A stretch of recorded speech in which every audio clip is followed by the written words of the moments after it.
I feel like sometimes we look at the sober dating pool just like you look at any dating pool that is, specific to, your identity, whatever that might be, as small. It's like freaking rich. Like, what a great group of people you have to choose from. Like, what a cool community. Like my favorite people are people who have done this work because they've done this work. So just, there's a big old gold medal.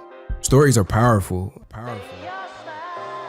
Welcome to the Rise, Recover, Live podcast, brought to you by The Phoenix. This is a space where people impacted by substance use can come to share their story of strength and resilience, get open and honest, and inspire hope and build community through shared experience. We'll be talking to people in our community on their own recovery journey and shine a light on the topic of recovery in all its forms. Maybe you'll hear some of your story in theirs. Let's show the world that together we rise, recover, and live. All right, real quick, before we get into this episode, we want to inform you of a brief hiatus we are taking. It is summertime. Yeah, if Liz's jingle doesn't indicate it for you, we had to take a break. Rest is important, and so we're just going to take some rest. Yeah, we're just going to take this summer to rejuvenate, to put together some new, really exciting ideas for the podcast. But we are not leaving you high and dry, right, Bryce? Nope. Meanwhile, we are replaying some of our favorite episodes, which you may have heard or you may have not have heard, but we're going to replay them.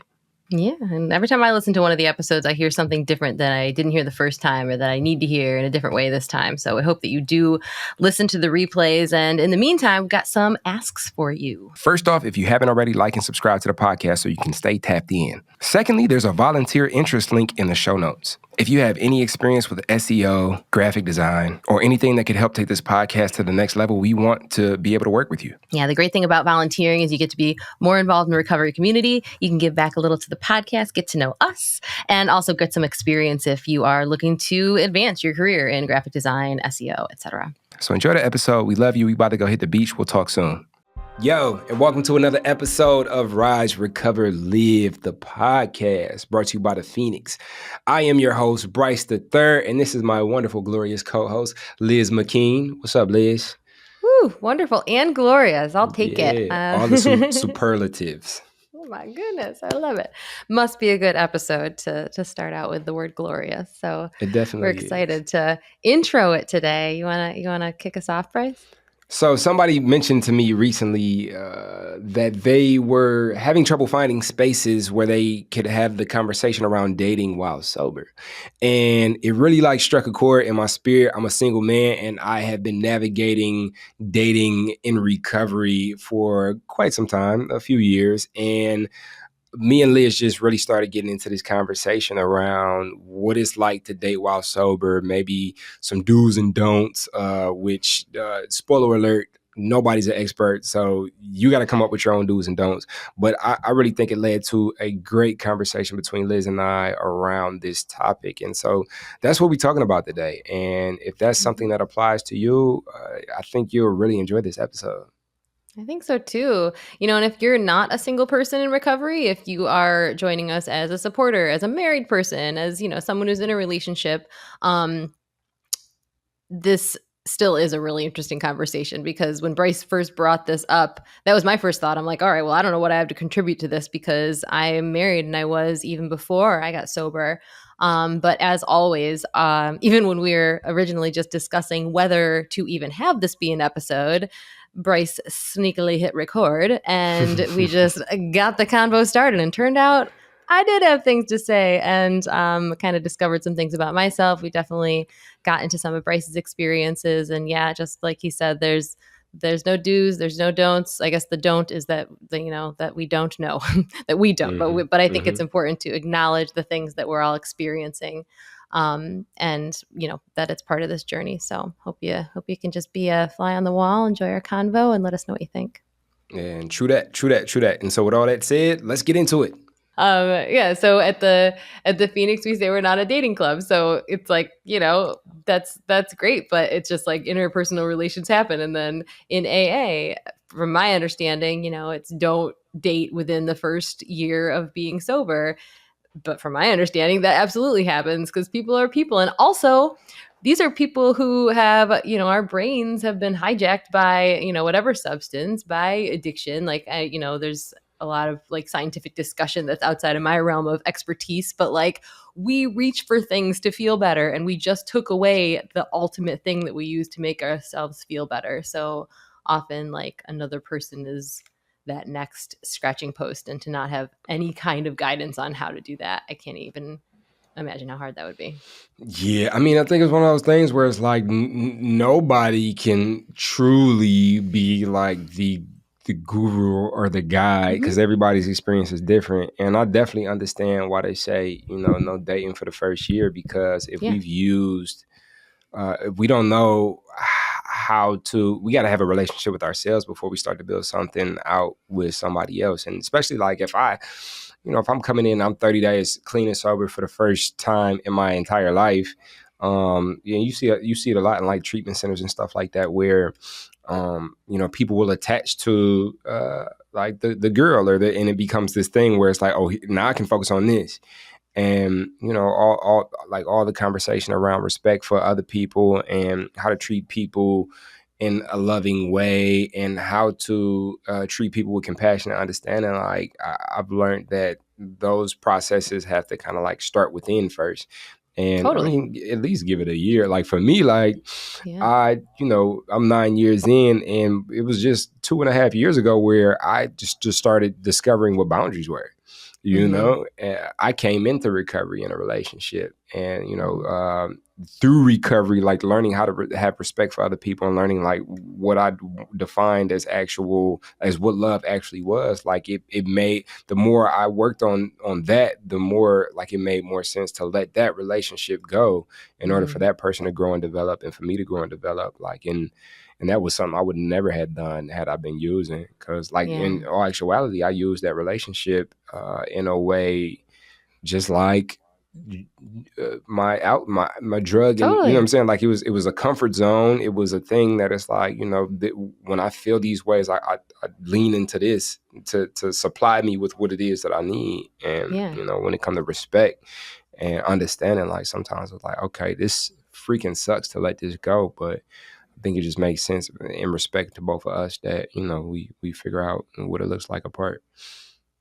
Yeah. Yeah. No, I mean, I totally agree, because I agree that makes sense to wait to figure out who you are and create that relationship with yourself before you go out and find someone else to start a identity of your relationship together. But I also think my point, as far as, organizations, institutions, like giving that direction, is that I think it also really needs to be acknowledged that it's something that people are going to struggle with. It's like, you can say like, this isn't a good idea, but I think you need some resources in order to like navigate those moments where you are reaching for somebody. Just like there's resources for an acknowledgement of cravings that are going to happen. Like, yes, obviously put down the drink, obviously put down the drug, but cool. I mean, if it was that simple, then I probably wouldn't be sitting here in, a meeting or wherever I found myself. So I think having, I don't know, and not having to necessarily go to, what is it? Shoot. What is it when people are relying too much? I'm totally going to butcher this, but it's another 12-step. Codependency. Yeah. Codependence Anonymous. And, I think just even within, to not have to like give yourself a whole new label and go to a whole nother meeting, I think which if you need that, that's great, but it's helpful to be able to acknowledge that this might be something that you come across within this journey, whether, whatever path that you're on within it. And it might not even be because you like, it could be in a lot of different, it could look a lot of different ways. Like, I'm just thinking of situations I've seen, and even like scenarios that I've created within my relationship, because, obviously I've been with Billy since before I got in recovery and then since, but there's moments that I see myself like creating drama because I just need a little bit of drama, because I'm just craving a little bit of drama, and there's going to be times that you reach for that person. There's times that there's a trauma bond, where it's like we both went through a really freaking hard thing, which, that's the case for me and my husband, but it's also the case for people who are in a treatment facility together, like we're both really scared and struggling. And like, that is such a attractive thing to reach for. And then there's other times when it's sex. There's other times when it's, nobody ever said I love you to me before. I think it can have a lot of different, I'm looking for a word that I can't find, but it'll just look a lot of different ways. Thank you. Yeah. I think to acknowledge like that process of discovery is to be upfront and real about like what recovery looks like. Like this thing is delightfully messy, and some of those things that we talked about like before I started pressing record, just my most recent circumstance, like it went to weird places, and I'm able to see like, oh, how I showed up and was willing to get transparent, open, honest, raw, build this foundation off of honesty from the jump. And like just these things that I wouldn't have had the inclination to do had I not had the previous experience, where the previous experience, I was like 1 foot in and 1 foot out, because if I keep 1 foot out, then I'll just prevent myself from being hurt. And then, when everything ended how it did, like I was still hurt. So I was like, wow, like, that person, that experience deserves that designation of like how important it was to me when it was going on. And just these things that we learn as we go. And when we're active in our addictions, like we can hurt people, and it can be unintentional because maybe that wasn't our intention, but there's still a bit of responsibility that we have that maybe we're not taking responsibility for. And now, like in recovery, like we can hurt people, but the responsibility that we have, like I feel like because recovery is super intentional, like we take responsibility for that responsibility. It's like, okay, software program update, moving forward, let's not do that anymore, because I don't want to have that effect on people, because my desire is to provide clarity. My desire is to show up and support people, and all of these things that like I've learned to give to myself first. So I think that going back to like waiting a year before you start dating or looking into like contributing or creating something with somebody else, if you have the opportunity to wait that long, that's just like a good reference point, like an on-ramp to figuring out how to give these things that will be required in interpersonal relationship to yourself. And then what I've learned, like relationships, there's a spectrum, so I have a lot of like, I have girlfriends, right? Like girls who are my friend, and like learning to show up at that capacity. And I have like my guy friends, and I have relationships like the relationship with my mom and with my sisters, and like each one of those require for me to show up in ways that, I take on my responsibility, show up and contribute in the way that I desire, and like continue to ask myself, what do I desire to show up and contribute? And it's just like, if we do it right and well, not right, so rights and wrongs are subjective, but if we do it intentionally, like there's some work to this, just like the work that recovery is. And so I think we need a space to be able to talk about it, Yeah.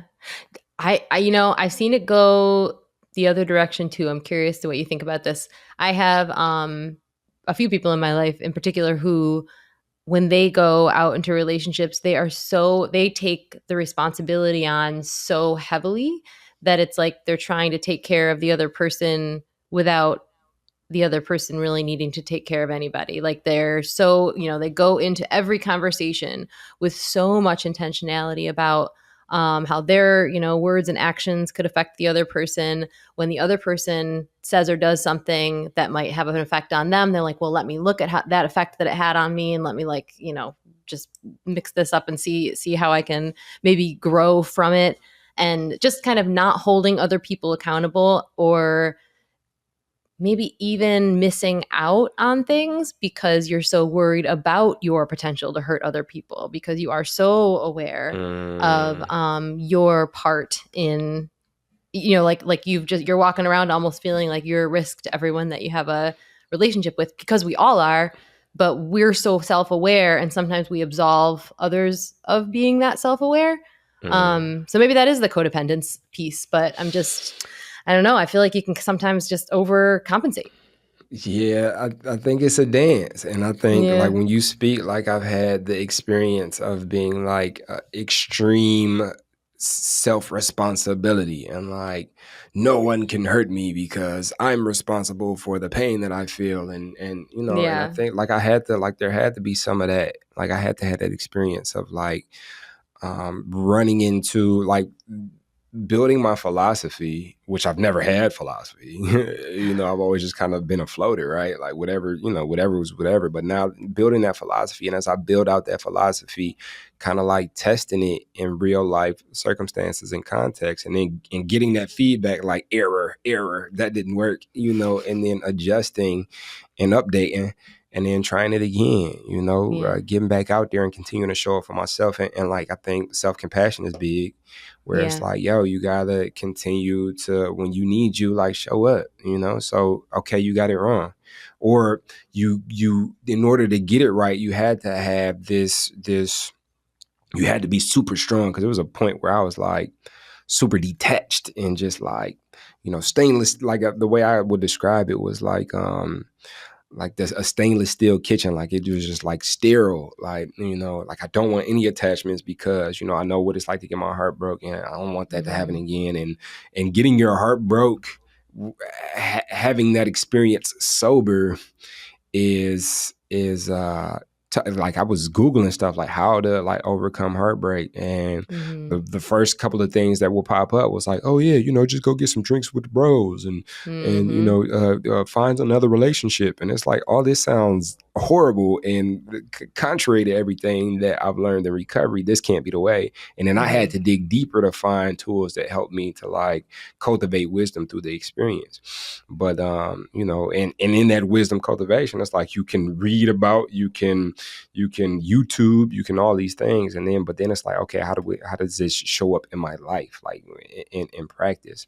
So I've had the experience of like, oh no, it's all on me, it's all on me. And then, Yeah. you know, really like visiting that arena and looking at it like, yo, how's the quality of my life?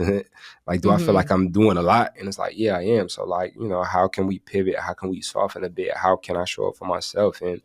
And you know, I still lean more towards like, okay, I'm only responsible for me. Like Yeah. and but there is like an aspect of like, and I deserve, you know, to receive this. And Mm-hmm. so when seeking to build something out with somebody, like this is an ask. And Mm-hmm. like I said, boundaries, discovering boundaries, like boundaries, that's part of my boundaries. It's like I need to not be in life threatening circumstances like with you. It's You know, like reasonable. Yeah. that's that is a requirement to be able to share time with me. You know, and Yeah. among a lot of other things. And I know everybody is different.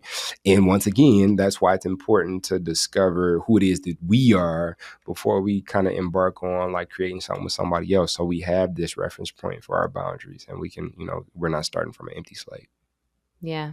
Yeah. No, I think that's really beautifully put. Boundaries is just absolutely the key. Um, you said something that I was all excited about. Oh, it's the your like the self-worth, the deserving, like the to Mm, get to that point where not only do you hold yourself responsible, accountable for the way that you treat people, hold yourself accountable for the way you receive, you know, whatever it is that you receive, love and anything else. But I think that that feeling of like I deserve love in a certain way. I deserve to feel like an equal in my relationship. I deserve to for my life to be a place that I actually want to be is something that I think for a lot of us in recovery, like for certainly for me, that is like kind of a fake it till you make it thing for a lot of it. You know, like you're doing all mm, that building and doing all that learning and flexing all those muscles of having boundaries and, you know, having that relationship within yourself. But until you wake up one morning and realize that you really do believe it, that you deserve, you know, to be a full partner in a relationship, if that's what you desire to have, and what that might be a romantic relationship or any other kind.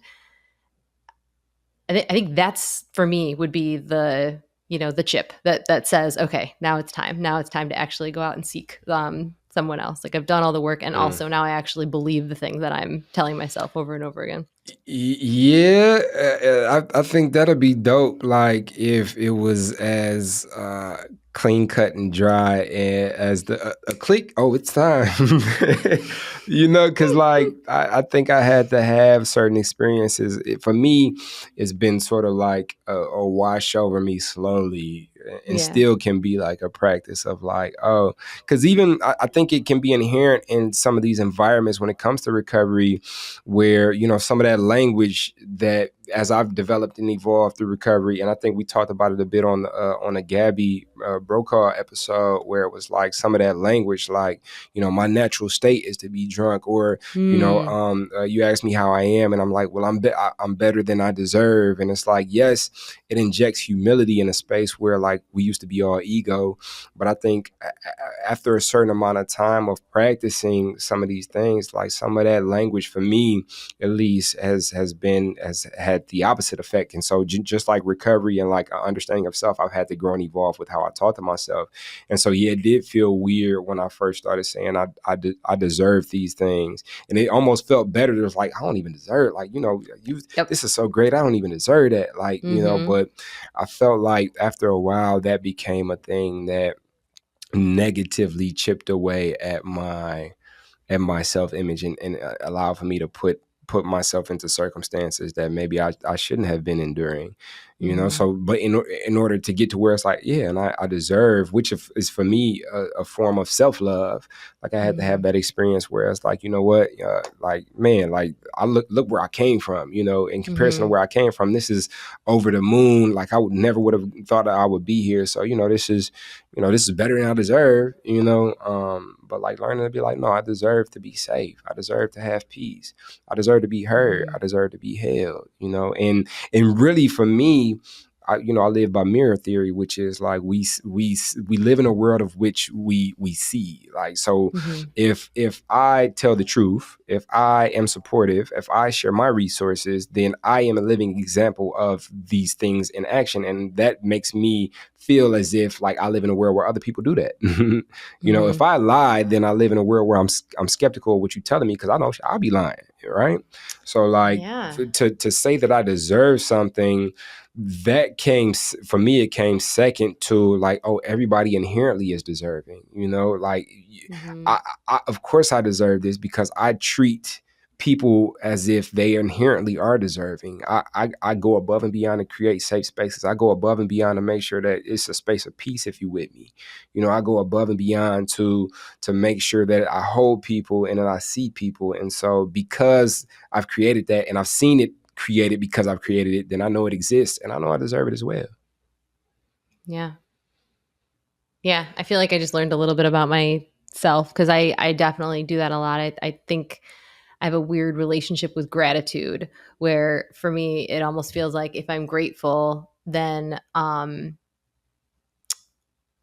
like I'm so grateful for this thing, and I almost am saying within that I don't deserve it. Like, I can't even believe this happened.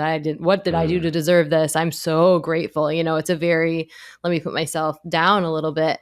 And sometimes I've been thinking about this a lot lately, where sometimes I think, am I doing that? Like, is that in itself an ego thing? Like, I want people to look at me and be like, oh, she's so grateful. Oh, she's so humble. Oh, she's so, she does, let me tell her that she deserves this, like really kind of looking for that external boost, or at least just wanting to be a person that people can see as this, like humble, grateful person. Like, there's times that I express something about myself and someone kind of mirrors it back to me, like says, this is essentially like, this is what I'm hearing you saying. And I'm like, oh, like, I don't really like how good that felt, that I said something that was kind of self-disparaging, that you heard it in that way.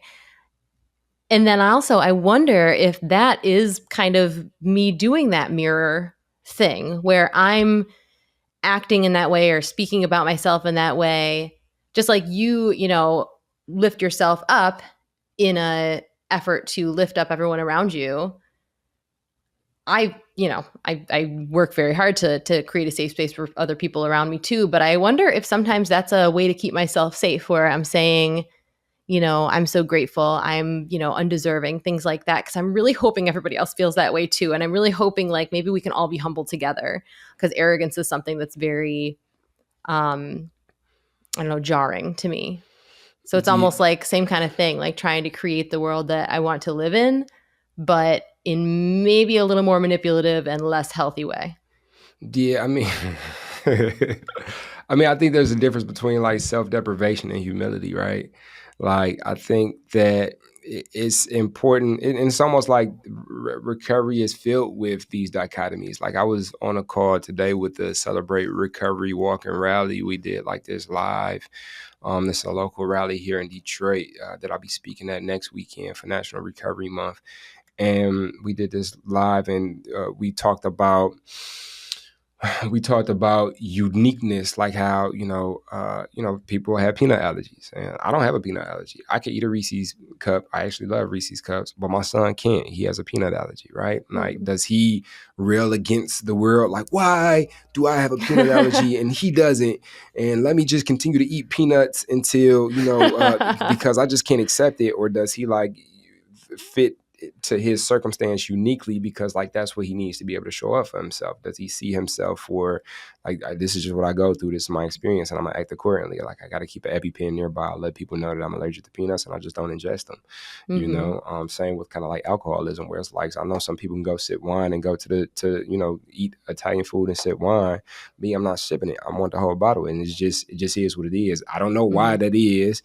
I can try to investigate why that is and keep trying over and over again and having these allergy attacks, right? Or I can accept like my uniqueness and design my life in a way that supports me uniquely and what it is that I uniquely go through. But then 2 sentences later, we're talking about connectivity and how not different we are.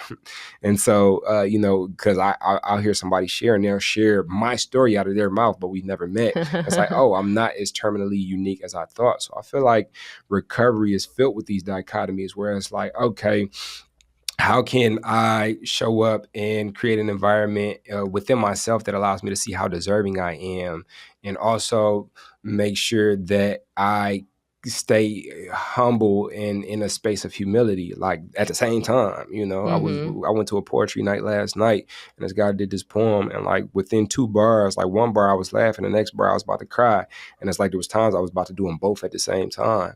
And it's like, I think that's how, once again, beautifully, wonderfully messy that recovery can be. And you see, like, this is an episode about dating while sober, and we've come back to the work that we do in solitude. I think they both can exist at the same time. I think one probably precedes the other, but once we find it comfortable to lean into that, okay, I'm actively like seeking to create something interpersonal with someone else, like that solo solitude work still is a very big factor in how it is that I'm able to show up in partnership. Yeah. And, so much of what we talk about in recovery, arguably all of what we talk about in recovery, is just like a microcosm of just like life, like it's, everybody has something, we're going to have a whole nother episode about like how we feel about everyone is in recovery from something, but we all certainly have things that need healing, whether we're working on them or not. And we're all out there in the world just interacting with each other.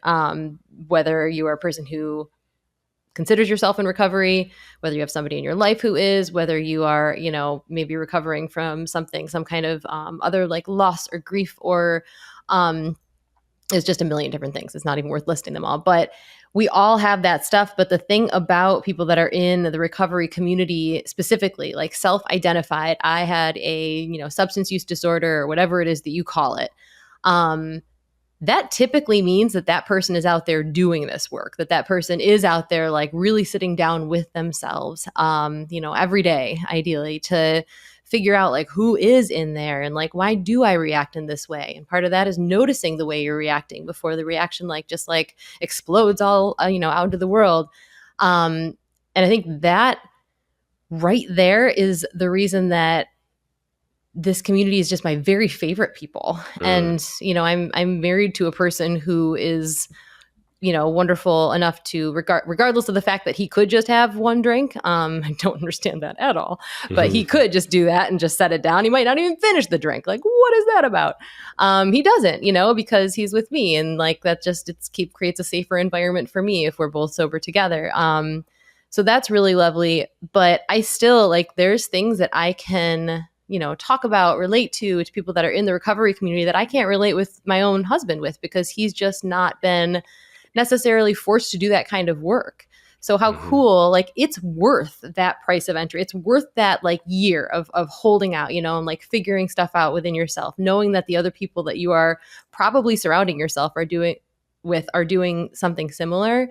And like, I feel like sometimes we look at the sober dating pool, just like you look at any dating pool that is, specific to, your identity, whatever that might be, as small. It's like freaking rich. Like what a great group of people you have to choose from. Like what a cool community. Like my favorite people are people who have done this work because they've done this work. So just there's a big old gold medal. There's a big old pot of gold.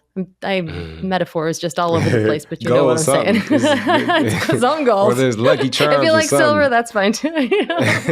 Yeah, I mean, I think it's interesting to like, talk deeper into that because one, also like, I don't know, I suggest that year's time, but like even like time, like you could spend a whole year and not do any work on yourself, and it's like you're holding on to the edge of your seat. Like I can't wait till 365 days. I'm out here and I'm getting everybody like phone number or whatever off the calendar.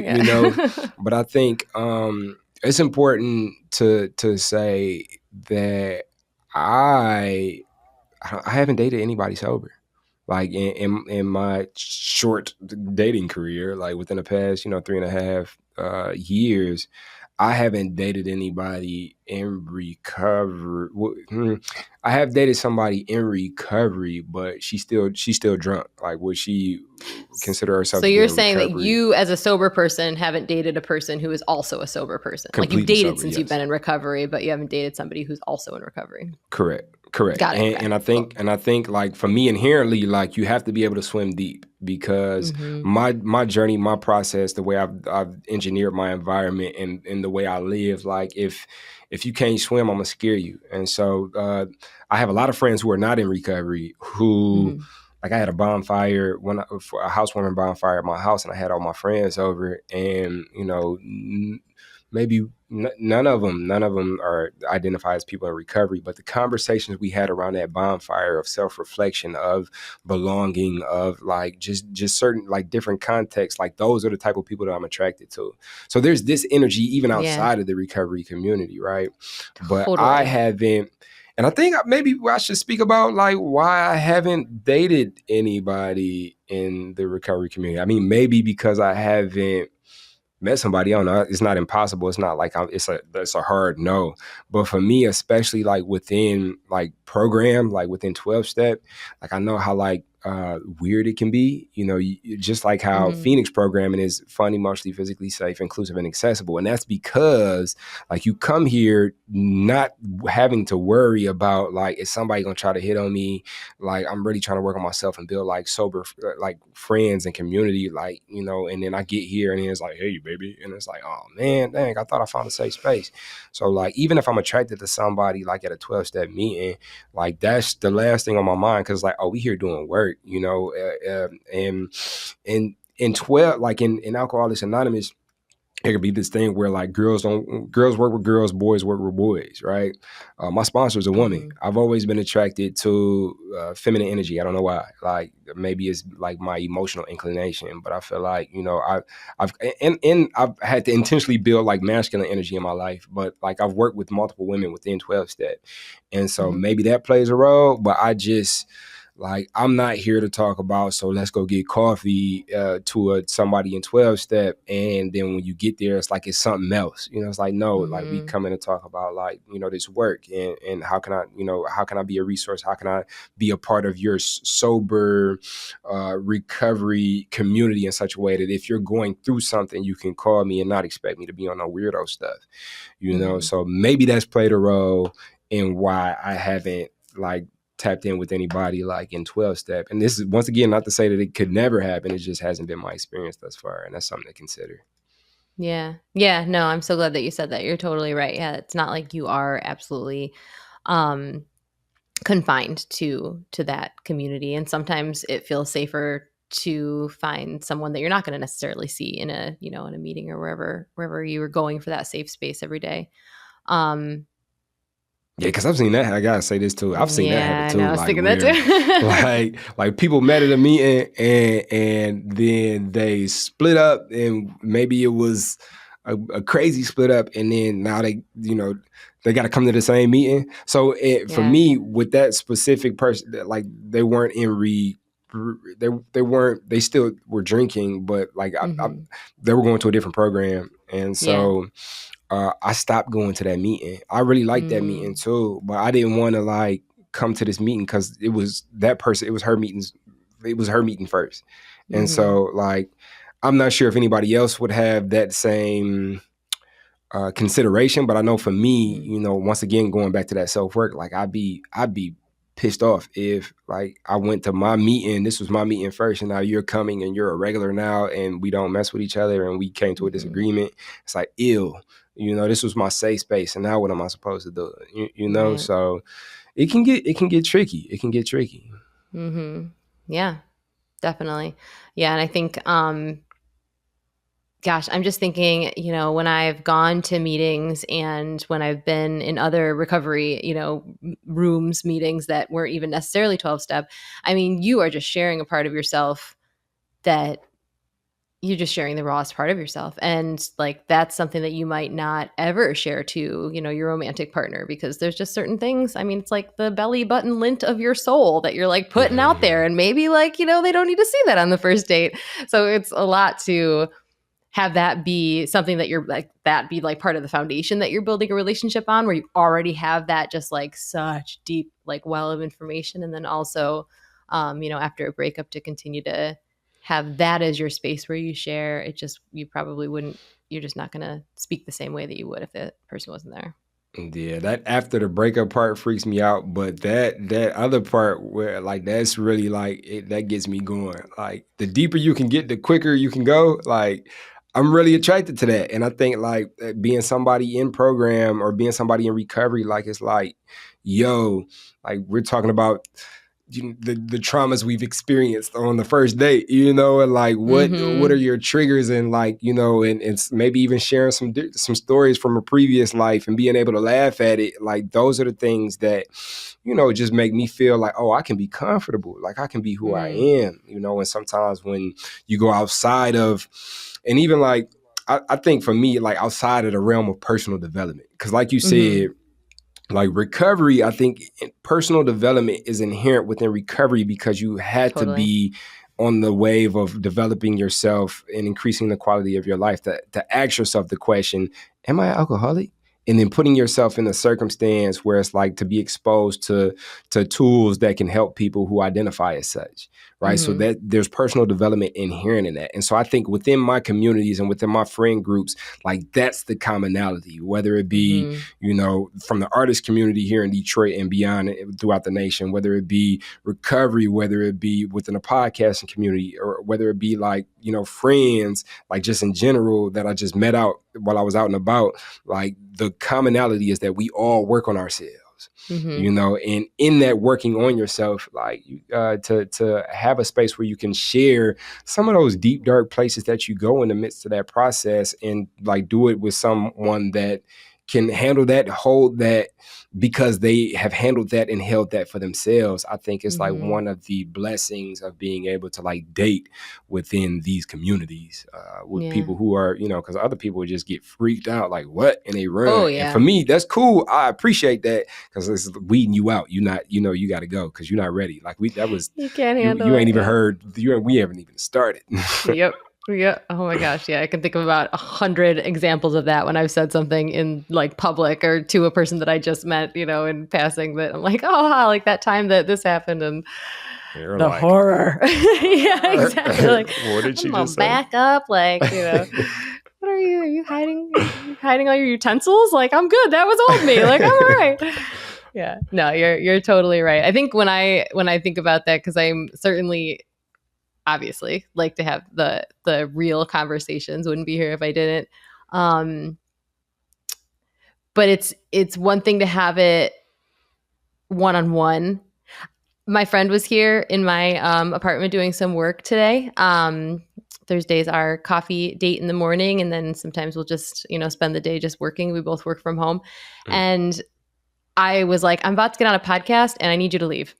Like, I know that, we have like the deepest conversations. I also know that this conversation that you and I are having, Bryce, is going to go out to, hopefully hundreds and hundreds of people. But also, like, if you're here listening to it, I won't be able to do it. So it's a different feeling, talking to like an individual or the person who's right in front of you, and like really having that energy exchange versus, aiming it at maybe a group or somebody else. So there's just like, it's a different way of presenting yourself. And, I know we've talked a lot about like integration of self. So for me, that's probably a lot of work that happens to happen for me, just to even like have that be like a flag that pops up. But, I guess if anybody else out there feels that way, me too. The journey continues. The journey continues. Wait, I'm not all done? I don't understand. You'll never be done. I'm shocked by that and I information. think as a summation to kind of like put on, as a bookend to this conversation is just, if you have the question around when should I date sober, how should I date sober, who should I date sober, you're not the only one having this conversation. And, I wish I could give you like a solidified, like, this is how you do it answer. But I think that answer would be that there is no solidified answer.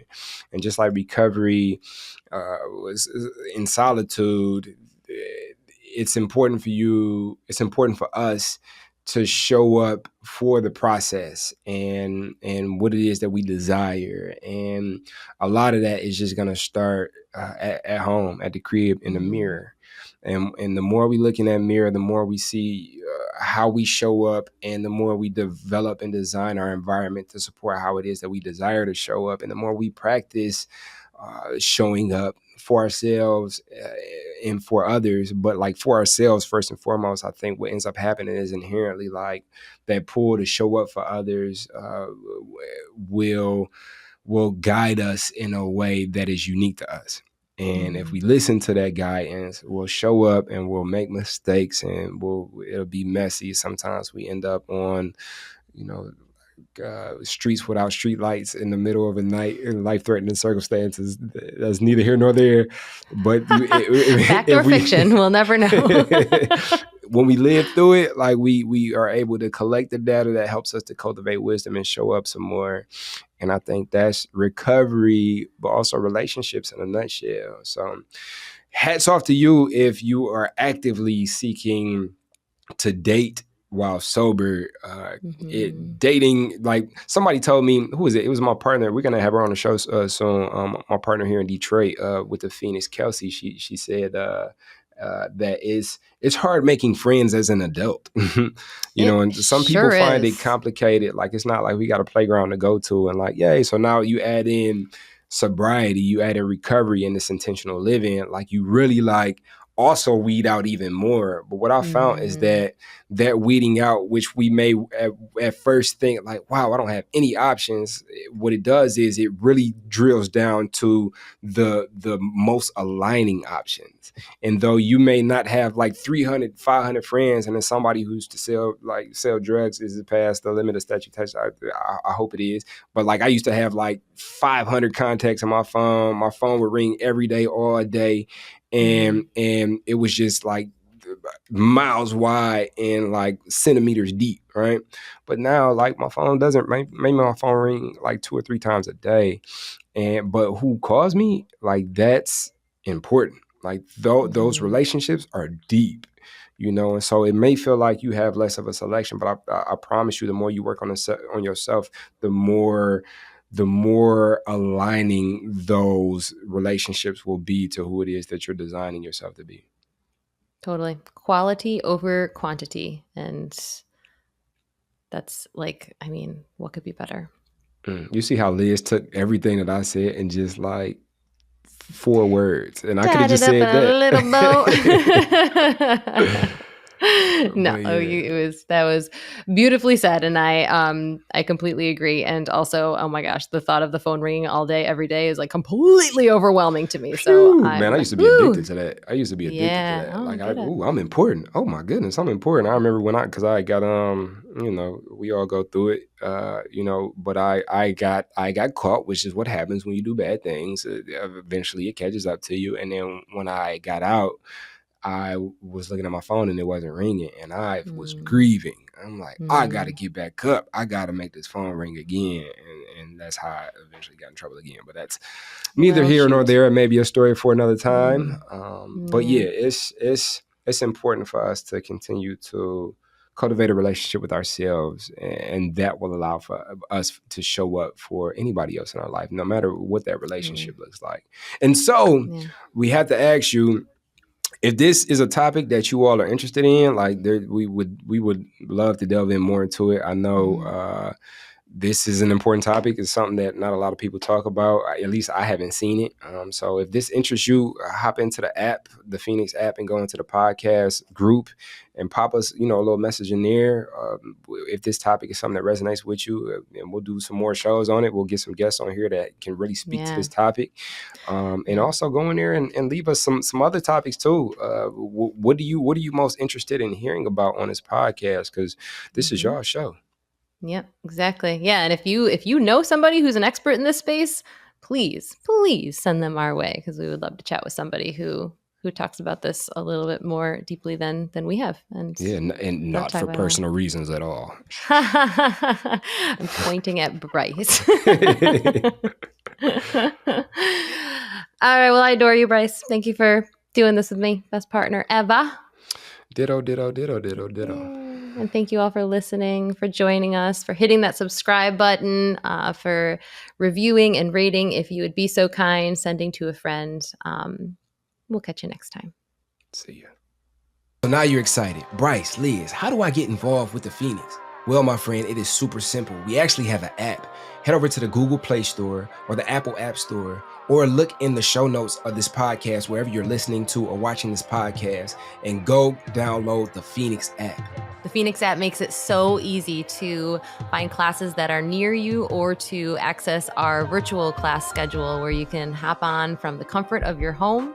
You can also join our groups and have a conversation with someone from the Phoenix community from anywhere in the world. Please make sure that you join the podcast group where you can connect with Bryce and I and other listeners.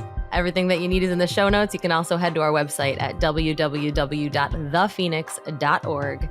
And maybe while you're there, you click the volunteer tab and get even more involved.